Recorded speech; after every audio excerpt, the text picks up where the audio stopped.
नमस्कार। प्रस्तुत है आज का चिंतन।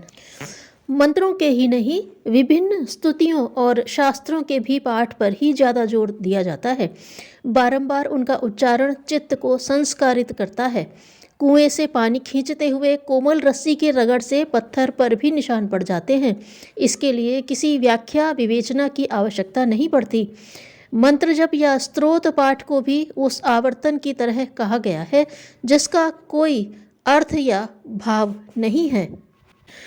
एक खरगोश बहुत भला था। उसने बहुत से जानवरों से मित्रता की और आशा की कि वक्त पड़ने पर मेरे काम आएंगे। एक दिन शिकारी कुत्तों ने उसका पीछा किया। वह दौड़ा हुआ गाय के पास पहुंचा और कहा, आप हमारी मित्र हैं, कृपा कर अपने पैने सींगों से इन कुत्तों को मार दीजिए। गाय ने उपेक्षा से कहा, मेरा घर जाने का समय हो गया, बच्चे इंतजार कर रहे होंगे, अब मैं ठहर नहीं सकती। तब वह घोड़े के पास पहुंचा और कहा, मित्र घोड़े, मुझे अपनी पीठ पर बैठाकर इन कुत्तों से बचा लो। घोड़े ने कहा, मैं बैठना भूल गया हूँ, तुम मेरी ऊंची पीठ पर चढ़ कैसे पाओगे। अब वह गधे के पास पहुंचा और कहा, भाई मैं मुसीबत में हूँ, तुम दुलत्ती झाड़ने में प्रसिद्ध हो, इन कुत्तों को लात मारकर भगा दो।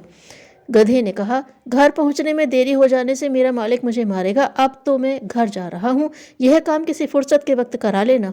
अब वह बकरी के पास पहुंचा और उसने उससे भी प्रार्थना की। बकरी ने कहा, जल्दी भाग यहाँ से, मैं भी मुसीबत में फंस जाऊंगी।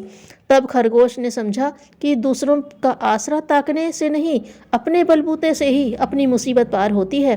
तब वह पूरी तेजी से दौड़ा और एक घनी झाड़ी में छिपकर अपने प्राण बचाए। एक छैल छबीला आदमी शहद बेचा करता था। उसकी वाणी में इतनी मिठास थी कि शहद खरीदने वाले उसके पास इकट्ठे हो जाते थे।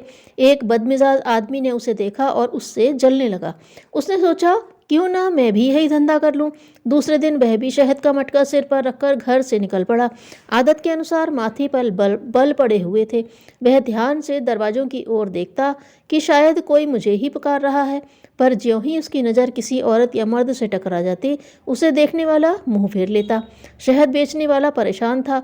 वह दिन भर चिल्ला चिल्ला कर आवाज़ें देता रहा, शहद ले लो शहद। उसकी आवाज़ इतनी तीखी थी कि सुनने वालों के दिल में घृणा पैदा कर रही थी। सारा दिन शहद का मटका लिए लिए भटकता रहा। आखिर थक कर चूर हो गया। फिर उसने घर की राह ली।